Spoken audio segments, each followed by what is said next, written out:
எல்லோருக்கும் அன்பான வணக்கம். எனவா தமிழ் சமையலுக்கு உங்களை அன்புடன் வரவேற்றுக் கொள்கின்றேன். இன்றைக்கு நான் உங்களுக்காக ஒரு மில்க் கேக் ரெசிபி தான் செய்து காட்டப் போகின்றேன். நாங்கள் ஏற்கனவே பட்டர் கேக் எப்படி செய்கிறதுன்னு சொல்லி செய்து காட்டியிருக்கின்றேன்.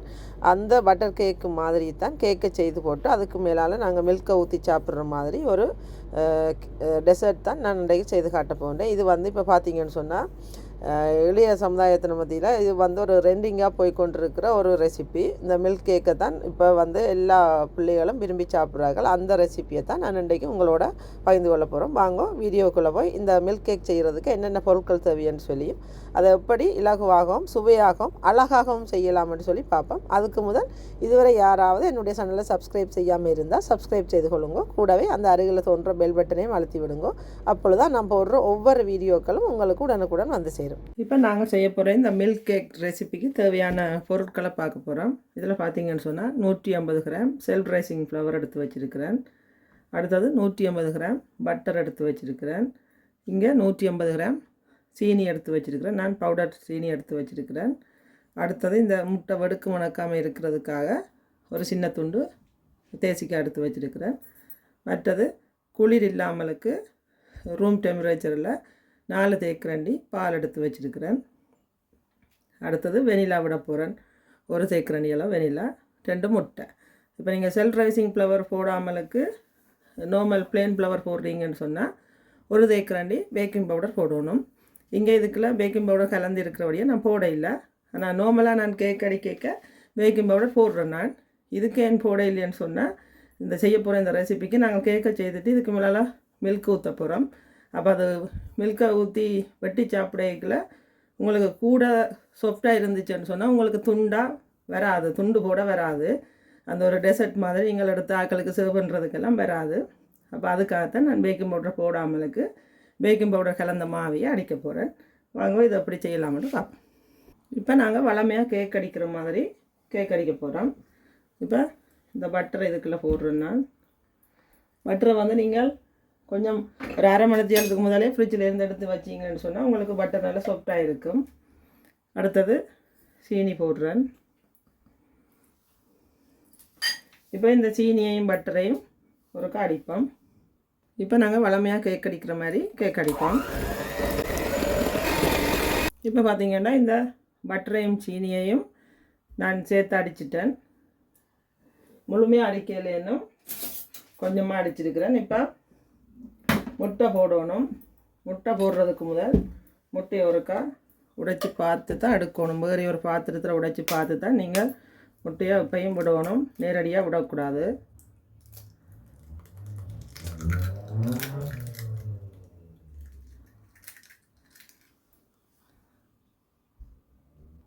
இப்போ பார்த்திங்கன்னா ஒரு முட்டை உடைச்சிட்டேன். இப்போ இந்த ஒரு முட்டையை விட்டு ஒரு காடிப்போம். இப்போ 2வது முட்டையும் விட போகிறேன். இதையும் விட்டு ஒரு அடிப்போம். இப்போ பார்த்தீங்கன்னு சொன்னால் இந்த கேக்கை அடித்து எடுத்துட்டேன். இதை நீங்கள் பீட்டரால் தான் அடிக்கணும் வண்டியில், இந்த விஸ்கை வச்சு கூட நீங்கள் இதை அடிக்கலாம். இது நிறைய தரம் நாங்கள் கேக்கு அடிக்கிற மாதிரி நல்லா அடிக்கணும் மட்டும் இல்லை. அப்போ இப்போ இதை அடிச்சிட்டோம். இனி இந்த போடையில் நாங்கள் எப்பயும் போல் பீட்டர் யூஸ் பண்ண போகிறதில்ல. இப்போ இந்த மாவை இதுக்குள்ளே போடுறேன். மாவை போட்டு இந்த கரண்டியை வச்சு நான் இதை கலந்து விட போகிறேன். இப்போ லேசாக கலந்து விட்டாச்சு. இதுக்குள்ளே 1 தேக்கரண்டி வெனிலா விடுறேன். கூடவே நான் எடுத்து வச்ச 4 தேக்கரண்டி பசுப்பால் விடுறேன். இதை எல்லாத்தையும் போட்டு ஒருக்கா லேசாக கலந்து விடுவோம். இப்போ நாங்கள் இந்த முட்டை வடுக்கு மணக்காமல் இருக்கணுன்றதுக்காக நான் எப்பயும் செய்கிற பட்டர் கேக்குக்கு விடுற மாதிரியே கொஞ்சமாக தேசி புளி விடுறேன். இது போட்டிங்கன்னு சொன்னால் உங்களுக்கு அந்த முட்டை இந்த வடுக்கு மணம் மணக்காது, நல்லா இருக்கும். இப்போ இதையும் முறுக்கா நல்லா கலந்து விடுவோம்.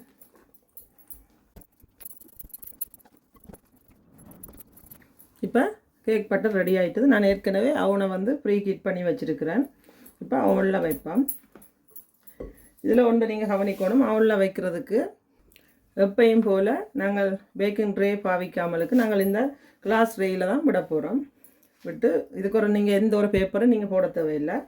இதுக்குள்ள தான் நாங்கள் இப்போ இந்த கேக் அடித்த இந்த கலவையை போட்டு பேக் பண்ண வைக்க போகிறேன்.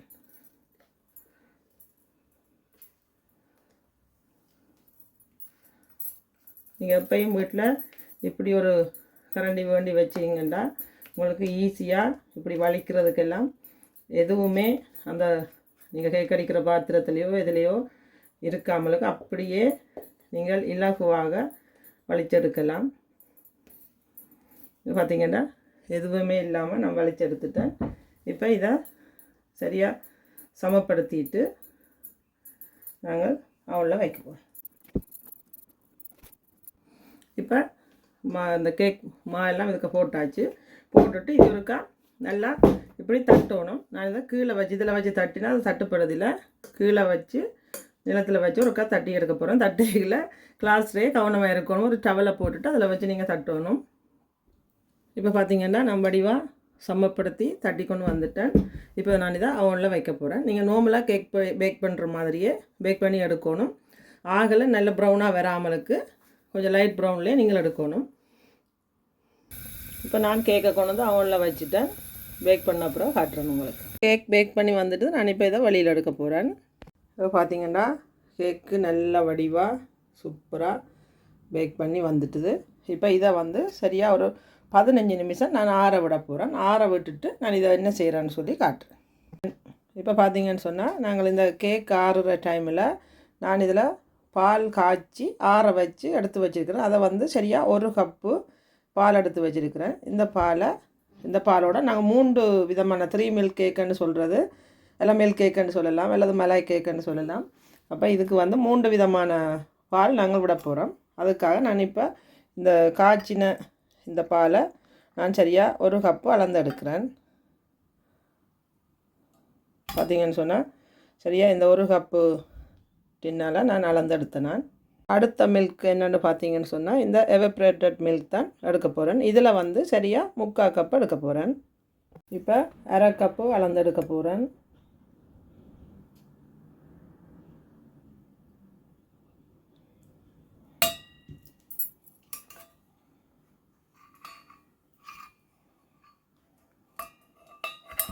நாங்கள் 3/4 கப் பண்ணபடியே இன்னும் ஒரு 1/4 கப்பு விடணும். இப்போ 1/4 கப்பு அளந்தெடுப்போம். இப்போ இந்த 1/4 கப்பையும் இதுக்குள்ளே ஊற்றுறேன். இப்போ சரியாக இந்த எவப்ரேட் மில்க்கை வந்து 3/4 கப்பு நான் எடுத்துருக்கிறேன். அடுத்ததாக பார்த்தீங்கன்னு சொன்னால் இந்த டின் மில்க் கண்டென்ஸ் மில்க் விட போகிறேன். அது வந்து 1/2 கப்பு விட போகிறேன்.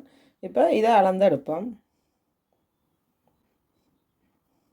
இப்போ பார்த்தீங்கன்னு சொன்னால் இந்த கண்டென்ஸ் மில்க் அதாவது இந்த டின் மில்க்கும் நான் சரியாக 1/2 கப்பு எடுத்துட்டேன். இப்போ இதையும் இந்த பாத்திரத்தில் நான் ஊற்றி எடுக்கிறேன். ஒரு 3 மில்க்கையும் காட்டுறதுக்காக நான் ஒன்றாவே ஊற்றுறேன். இதில் பார்த்தீங்கன்னு சொன்னால் காய்ச்சின பால் 1 கப்பும், இதில் இந்த எவப்ரேட்டட் மில்க் வந்து 3/4 கப்பும், இங்கே கண்டென்ஸ் மில்க் அதாவது டின் மில்க் வந்து 1/2 கப்பும் எடுத்துருக்கிறேன். இப்போ பார்த்தீங்கன்னு சொன்னால் இந்த 3 விதமான மில்க்கையும் நான் 1 கப்பில் ஒன்றா சேர்த்து கலக்க போகிறேன். இப்போ வந்து எவப்ரேட்டட் மில்க் போட்டுட்டேன். அடுத்ததாக வந்து இந்த நாங்கள் காய்ச்சி ஆற வச்ச பசுப்பால் ஊற்றுறேன். அடுத்தது இந்த கண்டென்ஸ் மில்க் அதாவது டின் மில்க்.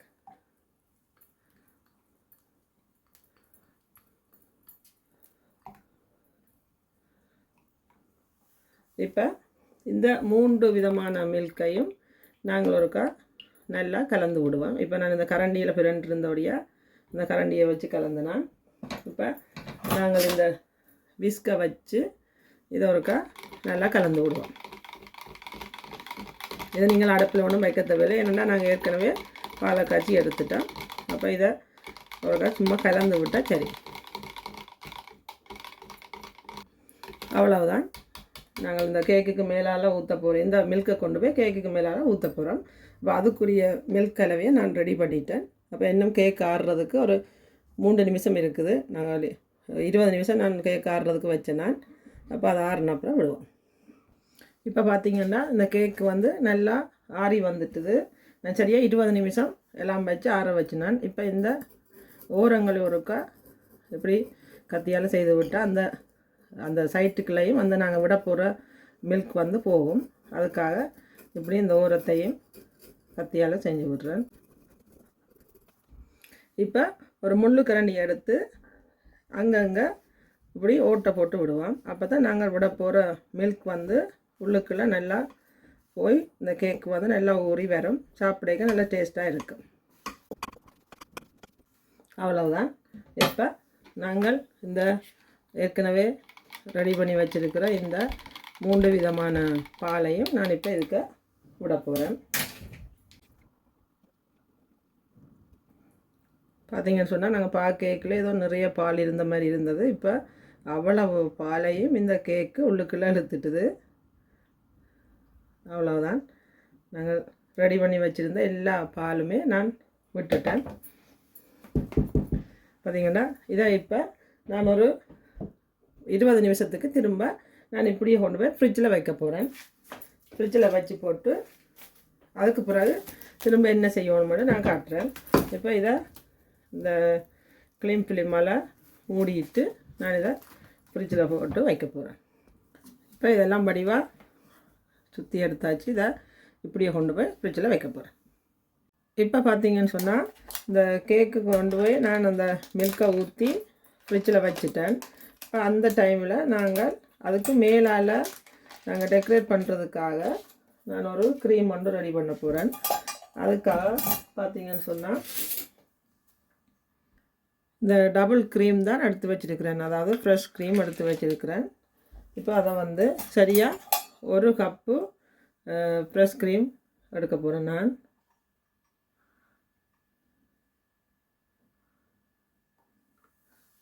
இப்போ 1 கப்பு அளந்து எடுத்துட்டேன். இதை இந்த கப்பில் போட்டு நாங்கள் அடிக்க போகிறோம்.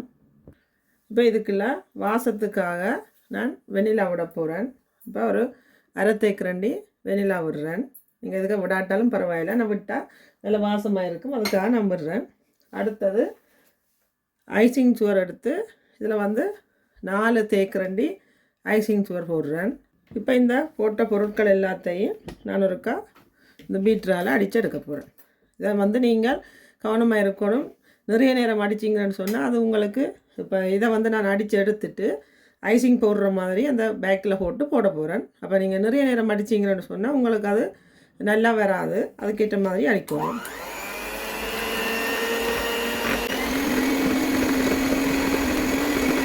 இப்போ பார்த்தீங்கன்னா இது நல்லா கணக்கான பதத்துக்கு வந்துட்டு இப்போ நீங்கள் இதில் இப்படி எடுத்துகிட்டு விட்டீங்கன்னா அது இங்கே இதில் இருந்து விழாது. அப்படி இருக்கிற பதத்தில் தான் நீங்கள் இதை எடுக்கணும். இப்போ இதை ஓப்பன் பண்ண போகிறேன். இப்போ இந்த அடிச்செடுத்த க்ரீமை நான் இப்படி ஒரு ஐசிங் போடுற நொசல்ஸ் எடுத்து இந்த பேக்கில் போடுறேன். நீங்கள் விருப்பப்பட்டால் இந்த க்ரீமுக்கு கலரிங் போட்டு கூட நீங்கள் அதை டெக்கரேட் பண்ணலாம். உங்களோட விருப்பம். நான் அன்றைக்கி அப்படி கலரிங் ஒன்றும் போட இல்லை, வெள்ளையாகவே போட போகிறேன். இப்போ இதை இப்படி ஒரு கப் ஒன்றில் வச்சிங்கன்னு சொன்னால் உங்களுக்கு ஈஸியாக இருக்கும். அதுலேயும் திரளாமலுக்கு அந்த க்ரீம் வந்து நீங்கள் இந்த பேக்கில் ஈஸியாக போடலாம்.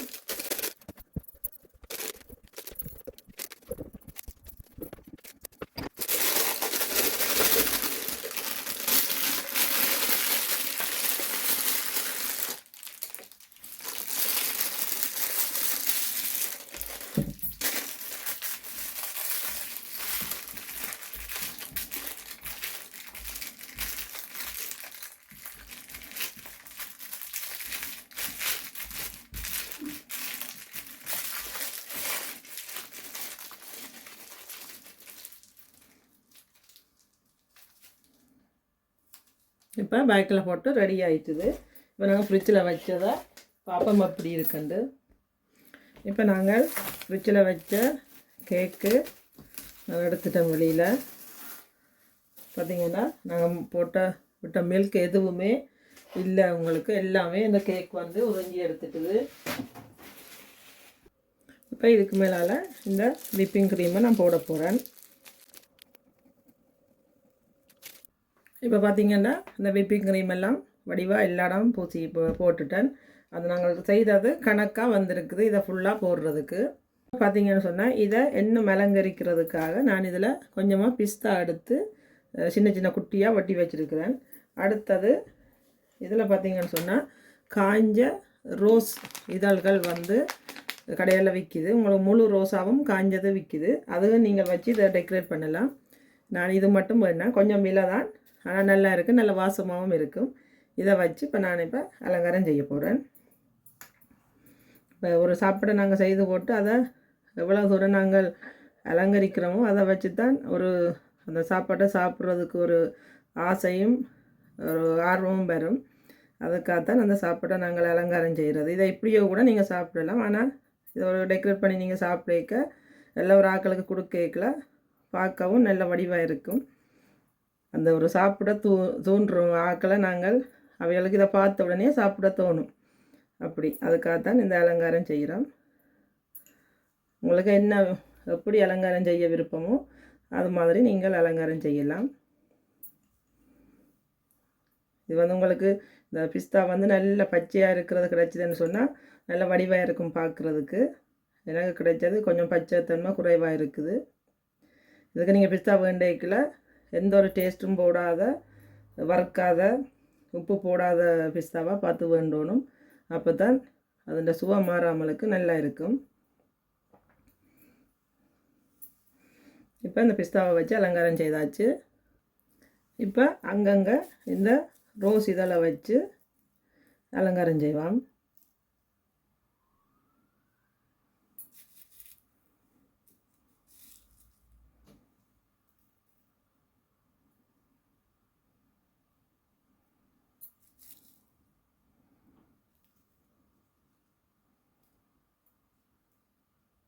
இது கவனமாக எடுத்து வைக்கணும். அது நல்லா காஞ்சி போயிருக்கிறபடியே அப்படியே கையில் இருந்து குயிக்காக விழுந்துடும்.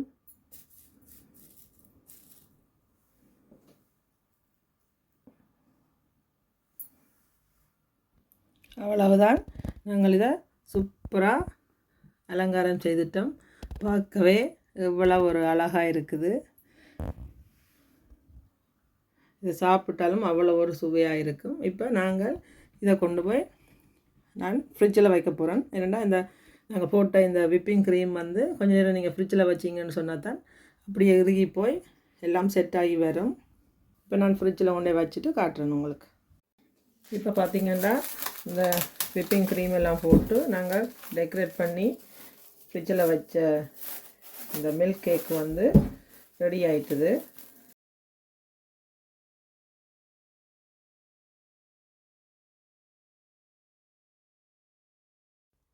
பார்த்திங்கன்னா இந்த மில்க் கேக்கை வந்து நான் ஃப்ரிட்ஜில் இருந்து வெளியில் எடுத்துட்டேன். எவ்வளவு அழகாக இருக்குது, பார்க்கவே அவ்வளோ ஒரு அழகாக இருக்குது. இதை சாப்பிட்டாலும் அவ்வளோ ஒரு சுவையாகவும் அழகாகவும் இருக்கும். நீங்கள் வீட்டுக்கு ஒரு விசிட்டர்ஸ் வந்தால் கூட நீங்கள் அதை அவைகளுக்கு ஒரு ரிச்சான ஒரு டெசர்ட்டாக நீங்கள் கொடுக்கலாம். நீங்கள் தான் செய்து நீங்கள் ஒன்று ஆச்சரியப்படுற அளவுக்கு இந்த டெசர்ட் இருக்கும். நீங்களும் ஒரு முறை இதை செய்து சாப்பிட்டு பாருங்க. உங்களை விட்டு யாராவது திடீரென்று ஒரு விசிட்டர்ஸ் வந்துருச்சுன்னு சொன்னால் இப்படி ஒரு கேக்கை நீங்கள் மிகவும் இலகுவாக இதை நீங்கள் செய்து கொடுக்கலாம்.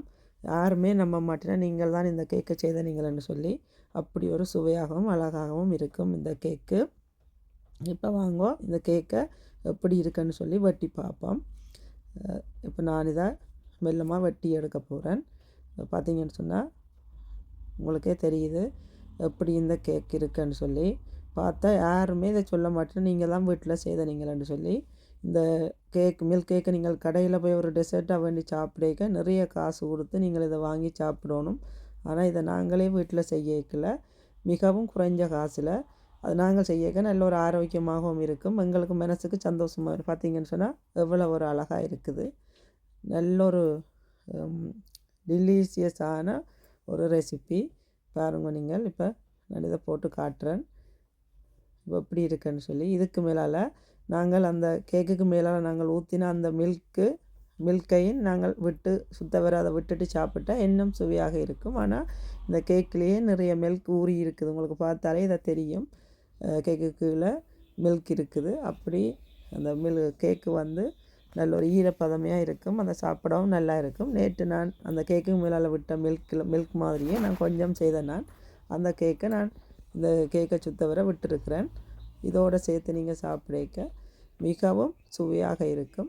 இதே மாதிரி நீங்களும் ஒரு முறை வீட்டை செய்து பாருங்கோ. அது எப்படி இருக்குன்னு சொல்லி மறக்காமல் கமெண்டில் எழுதி போடுங்கோ. இந்த வீடியோ பிடிச்சிருந்தால் உங்களோட ஃப்ரெண்ட்ஸாக்களோட ஷேர் பண்ணுங்கோ. மீண்டும் இன்னும் ஒரு புதிய வீடியோவில் உங்களை சந்திக்கும் வரை நான் உங்கள் எனவா. நன்றி.